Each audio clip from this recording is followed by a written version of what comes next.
You have likely clicked on this video due to some cocktail of emotions comprised of confusion, curiosity, and nostalgia. That's understandable and kind of honestly what I was going for. But the connections and points of contrast between these shows, how they handle science, and anything they may be trying to quote-unquote say with those scientific ideas is, I think, worth examining with a closer lens.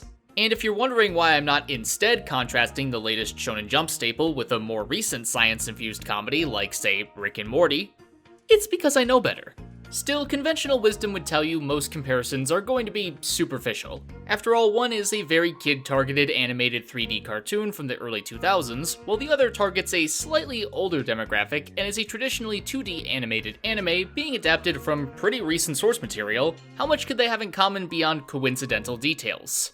But you might be surprised. I know I was, because originally I thought this was going to be a comedic video, as there's no shortage of ammo for that either. NANI? Nothing. I mean, you've got Jimmy, who does have one of the most anime hairstyles for Western cartoons of this time period, because I guess someone had to inherit Johnny Bravo's title. But you've also got his much more simple and, frankly, stupid friends who provide fuel for our first bit of contrast. If, in a sense, Jimmy is analogous to Senku, then it would follow that either Carl or Sheen is his taiju.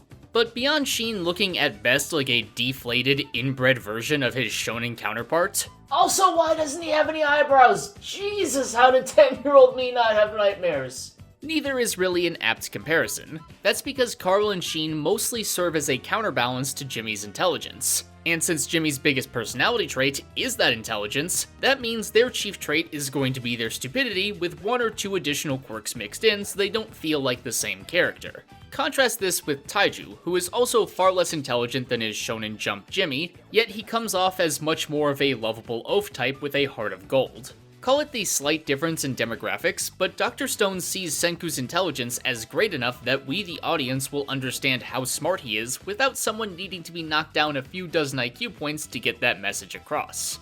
And as far as other characters that could be contrasted, there aren't a ton. There are really no parallels for Crème or Suika or most of the villagers, but both series do have a blonde ponytailed pseudo-love interest that's a bit of a tsundere, though that's where the similarities between Kohaku and Cindy end.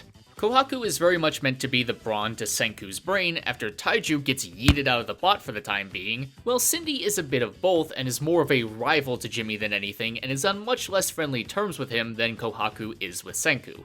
So that takes care of the characters, but what about the actual plot? Well, if we're just using the Jimmy Neutron TV series, there isn't a ton of overlap.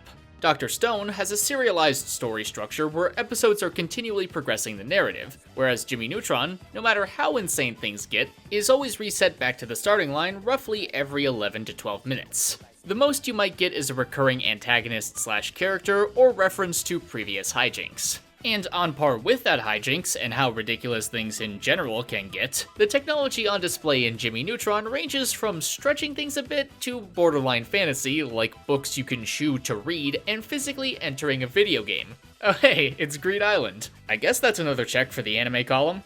But compare this to Dr. Stone, which is scientific as all hell, both in its approach to solutions for problems, a la the very specific flowchart we saw, and the comedy, like with the process of attempting to make iron. Though on the comedic front, don't quite discount Jimmy Neutron because it has some pretty clever one-liners all things considered. While rewatching some episodes, I had to do a double take when I heard this one with Edison in particular. Well, knock 100 points off my IQ and call me Tesla. What in blazes is going on around here? Now, I'm 100% sure I did not know who Tesla was when I initially watched this at the age of 9, and I feel like I'm not alone in that fact. So both can be humorous in their own right, though the wells from which they draw said laughs are mostly separate. But back to the story. The best episode of Jimmy Neutron to draw a comparison to Dr. Stone with is actually not an episode at all, but rather the movie that spawned the TV series. Though there is that one episode where they get lost in the woods and try to survive on their own that is somewhat like the beginning of Dr. Stone, but really only on the surface, and even then it's not that apt. No, the movie is an interesting point to look at because there's a part where the story could have gone a lot deeper on one of the tenets of the shonen aesthetic as outlined by the Hunter x Hunter 2011 Dick Writing Association and Cherry Boy Writer. Primarily the idea of forging your own path as a metaphorical passing of the torch from the previous generation to the next. For those like me who needed a recap of the film, the central plot of Jimmy Neutron Boy Genius sees all the adults abducted by aliens. And upon review, by all, I'm not sure if it's meant to be every adult on Earth or just the ones in Retroville where our characters live. Given the events of the film, neither option completely makes sense. But in either of those situations, the kids are presented with a very real watershed moment for their lives. And were this not a movie where many properties of both physics and space end up being optional, we might have seen some legitimate debate about where to go from here beyond just an over-exaggerated kids rule adults rule party day that might have had Tsukasa rethinking his plans about who he'd want to revive. This is your paradise, buddy. Drink it in. Kidding aside, at this point in the film, the parallels with Dr. Stone are actually there. Genius Kid ends up taking the I'm going to save everyone route and, granted over a much shorter period of time, assembles his own kingdom of science to do just that. Likewise, as with Senku in Dr. Stone, Jimmy is seen as the de facto leader because of his borderline superhuman intelligence. But unlike in its shonen counterpart, there is no ideological opposition to Jimmy, either in the form of a character or just general debate. Because again, demographics, and I don't think any Nickelodeon film would have made it past upper management if "we're okay with our parents dying" was a potential takeaway. So because of that, the continuation of plot discussion kinda gets kneecapped a bit. But we can still talk about the most unifying thing between these two series. Pure, unadulterated science. I did mention this a bit before, but in the context of how realistic the depiction of the field was in each. For this, I'm looking more at the purpose of science in Dr. Stone and Jimmy Neutron, and what both are subsequently trying to say with it. And there is a temptation, like with the scientific accuracy, to name Dr. Stone the victor and carry on our merry way. But it's not so simple. The series may, yes, be flowchart and technological progress porn, with O faces to match, but it stops short of any discussion about the nuance that can come with science. Now, sure, there is Tsukasa, but he takes just as hardline of an approach against the subject as Senku does for it, so there's never any constructive dialogue. And then after we progress to the village arc, there's no longer anyone who can offer commentary on modern technology other than Senku. But I can't totally fault Dr. Stone on this front, because Senku needs to be able to do science largely successfully in order for the plot to progress. That's just a theme of the show. And because it's so integral and the knowledge is coming from someone who's only ever planning to use it for good, we never get that potential critique of repercussions or uses that are wholesale less altruistic. That's honestly the series' biggest problem in my opinion, the lack of conveying that science is not inherently good or bad. It's just like any other tool, the result depends on the intention of the person using it. We've seen this time and again in our own history. Nitrogen fixation, for example, a process that has helped feed literally millions upon millions of people, was only discovered and perfected because the scientist working on it, Fritz Haber, wanted to use the ammonia produced through the process to make explosives for Germany's use during World War I. Yeah, no real interest in feeding people through the creation of artificial fertilizer that ammonia also helps with, but hey, other people took his knowledge and used it for something good. Debatably. I mean, it is a big source of ocean pollution nowadays, but at least there's the potential for discussion. At what point does a technology's benefit outweigh its cost or potential side effects? Dr. Stone has yet to touch on any of this nuance in favor of showcasing the awe of scientific achievement. And don't misunderstand me, that is really cool to see and optimism is so important, but it would be nice to watch a more intricate clash of ideologies about a main tenet of the series, rather than propping science up as a flag that has only ever represented good. And to be clear, I don't care if we go back to overly ambitious and will save everyone Senku, as long as those ideals are challenged and he asserts why he believes in science as much as he does, even if it is just a simplistic reason.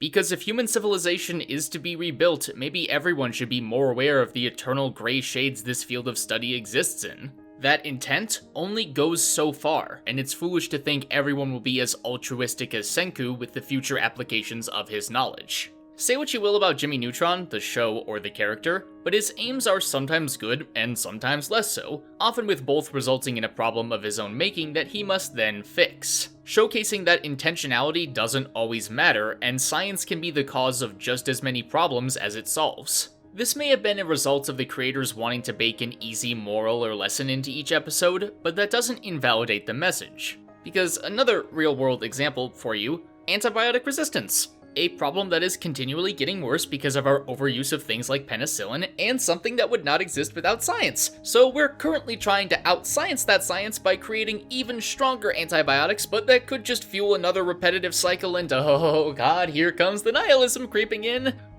We're so fucked. Okay, more rational, few extra hours of sleep Logan stepping in here. I know how it sounds, and I wasn't trying to say that the creation of antibiotics was bad because it led to the potential for superbugs down the road. I was more trying to reinforce my earlier point that the field is often not without unforeseen effects and consequences, regardless of the morality or ethics possessed and practiced by researchers. Ugh. Okay, the point is science can be anything depending on how it's applied. And just because the conduit for it is charismatic and altruistic doesn't mean the science has to or will follow suit. But pessimistic fear-mongering aside, I'm probably coming down harder on Dr. Stone than need be, as I do still really like it as a series, what with me being current with the manga. There's just a desire I have to see a better ideological counterpart to Senku to pick apart his views on science and progress. I think that's what the series needs to do to take its next big step. What I can say of it presently, though, is it very much carries on the spirit of Jimmy Neutron for me. With my formative years coming largely after the PBS reign of Bill Nye the Science Guy, Jimmy Neutron was the first series that really got me interested in science as a subject. An interest that led me to pursuing the sciences in high school and college, an interest that persists to this day and still comes out when I see Senku tinker and pontificate about scientific achievement. So, if nothing else, I can say I'm glad there are series out there carrying on an inventor's spirit and hopefully inspiring others to take up a microscope, don a lab coat, and help make science work for all of us and make this world a better place. There, a little bit of optimistic rambling to counteract my earlier pessimism. That was for both you and me, okay? I hope I've made it clear that both series have their strengths and weaknesses, and that if there's anything I want out of Dr. Stone that it doesn't already have, it's legitimate debate. But what do you think? Are you fine with the show as is, or would you like to see that too? Is there a series or show that got you interested in science or another subject? And did you watch Jimmy Neutron at all? Any and all answers or thoughts are welcome down below. Thank you so much for watching though, and as always, an especially big thanks goes out to my awesome patrons, OverjoyedSoup, MVPino, James Morton, Marbled Ranger, Spudge, Beorn, and everyone else whose support helps make videos like these possible. Links to that Patreon if you'd like to join those fine folks, my shirts, and everything else are either down below or on the screen right now. Subscribe and click that bell icon to keep up to date for whenever videos go live, or you could follow me on Twitter to find that out. Be sure to leave a like, stay awesome, and I'll see you next time.